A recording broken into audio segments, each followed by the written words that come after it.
Make a list of all the things you can do. Get right on those. Discipline yourself for those, both for the results and for the muscle and for the practice, so that when life hands you some big challenges, you'll be ready. But see, if you don't handle the small ones, you can't take care of the big ones.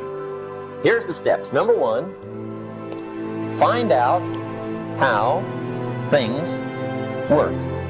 The first key to doing better is find out. To change your life, really, you need ideas. There isn't anything an idea can't change. And Schoaf taught me the major problem is lack of an idea, not a problem. At first, I didn't have any money. I said to Mr. Schoaf, I don't have any money. He said, that's not a problem. Now, see, up until then, I always thought it was. I was confused. He said, no, the problem is lack of an idea on how to create money and wealth. It isn't lack of money, it's lack of ideas. So if you get the ideas, see, you can change anything. Now, to get ideas, you need a constant study of finding out. And they have to all be brought under the organizational structure of long-term collective vision. And in order to do that, you have to be disciplined. And any discipline, technically speaking, is an attempt to bring all those competing short-term impulses under a larger scale and more inclusive framework. You do that, and then, well, that's actually what gives you freedom. If you're going to mess around with very complicated and dangerous matters, you should really put your life together. We also know that the higher your conscientiousness, the lower your neuroticism. Conscientiousness does seem to keep neuroticism in check, and so I would say, and have said this to many people, clean your room, organize your life, get a routine, establish disciplined habits. The next subject is setting goals. Let me show you what turned my life every way but loose. Setting goals. Here's what can easily happen if you don't set goals. It's easy to let life deteriorate into making a living instead of designing a life. And we all have a choice. Make a living or design a life. It's easy to get trapped by economic necessity. But the best advice I can give you on how to break out of that trap is to learn how to set goals. Mr. Schoaf put it to me this way. He said, Jim, if you had enough reasons, you could do the most incredible things. If you have enough reasons. Write down your why. What are you doing this for in life? Your why should be something so big that it changes the whole outlook on how things are with you and your purpose. Think about your passion. Think about your opportunities. And that's how you find your purpose. When that why meets up with your passion, your opportunity, and your purpose, then you'll find out.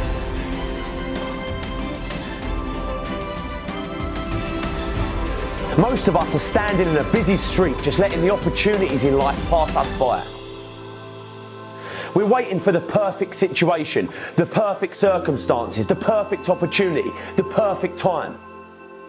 There's never going to be a perfect time or the perfect moment.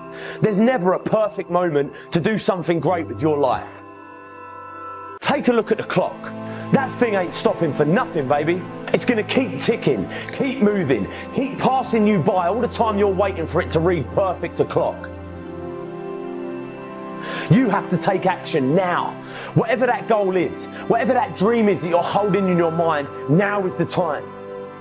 Forget all your excuses. Forget all your problems.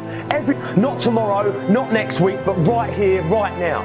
Why keep looking around at people that are where you want to be, living the type of life you want to live? Look at that place where they are and say to yourself, now is my time. Now is my moment. Now is your moment.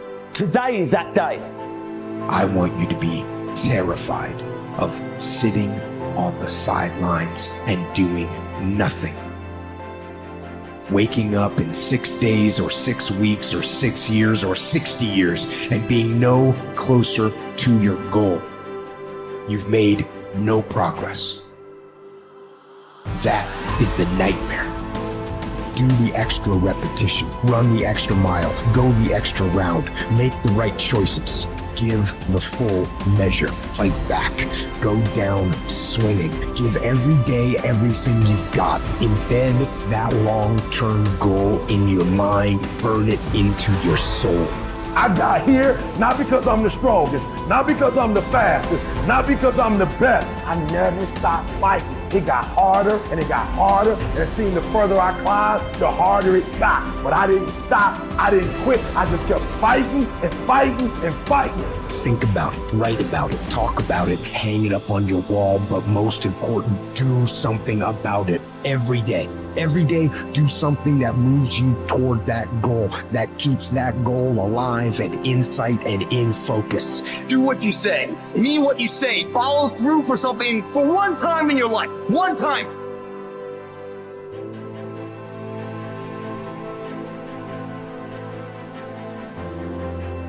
Most people can motivate themselves to do things simply by knowing that those things need to be done. But not me.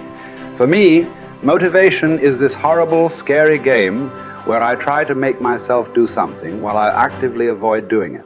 If I win, I have to do something I don't want to do.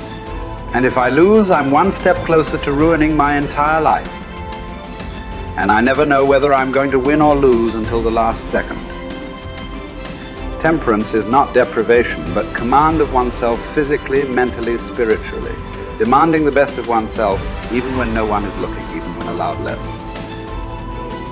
It takes courage to live this way. Not just because it's hard, but because it sets you apart. The warrior has awareness. We are aware that we are at war, and the war in our minds requires discipline. Not the discipline of a soldier, but the discipline of a warrior. Not the discipline from the outside to tell us what to do and not to do, but the discipline to be ourselves, no matter what. A weak mind must be constantly entertained and stimulated. A strong mind can occupy itself and, more important, be still and vigilant in moments that demand. Without the momentum of a stern discipline, motivation is mostly a momentary, flighty emotion. For it works best under the supervision of discipline, but can serve as not only an ally, but also an enemy, because in anything that requires your self-discipline, whether going to church, going to classes, going to workouts, going through trainings, completing jobs, reading books, living well, eating healthily, studying, practicing something, the more times you skip, the more relaxed and motivated you'll become about skipping. And the next thing you know, you've quit your fight altogether. Or put in short, the more you skip, the more you'll skip until you've quit. Maybe then you'll see that motivation bears its fruits when watered by discipline, but it spoils when not. We don't need accomplishments to feel good or to be good enough. What do we need? The truth. Not much. Some food and water. Work that we can challenge ourselves with. A calm mind in the midst of adversity. Sleep. A solid routine. A cause we are committed to. Something we're getting better at. Everything else is extra. Or worse, as history has shown countless times, the source of our painful downfall. If the first step is just showing up, committing to doing something each day, then the next step is finding something to focus on getting better at each day. And in this, where cumulative improvement meets compounding returns, we can harness one of the most powerful forces on earth. Think about it. Most people don't even show up. Of the people who do, most don't really push themselves. So to show up and be disciplined about daily improvement, you are the rarest of the rare. Life is filled with all sorts of difficulties and challenges. Work will not always go well. But working out is in our control. It is a contained space in which the only potential obstacle is our determination and commitment. Swim. Lift weights. Train in jiu-jitsu. Take long walks. You can choose the means, but the method is a must. You must be active. Get your daily win. Treat the body rigorously, as Seneca tells us, so that it may not be disobedient to the mind. Because as you're building muscle, you're also building willpower. More important, you're building this willpower and strength while most people are not. The body, you must understand, is a metaphor. It's a training ground, a proving ground for the mind and the soul. What are you willing to put up with? What can you do without? What will you put yourself through? What can you produce with it? Only you know what it will look like to train in your art like a samurai, an Olympic athlete, a master in pursuit of excellence.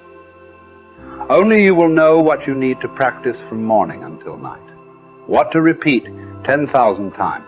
It won't be easy, but in that burden is also freedom and confidence.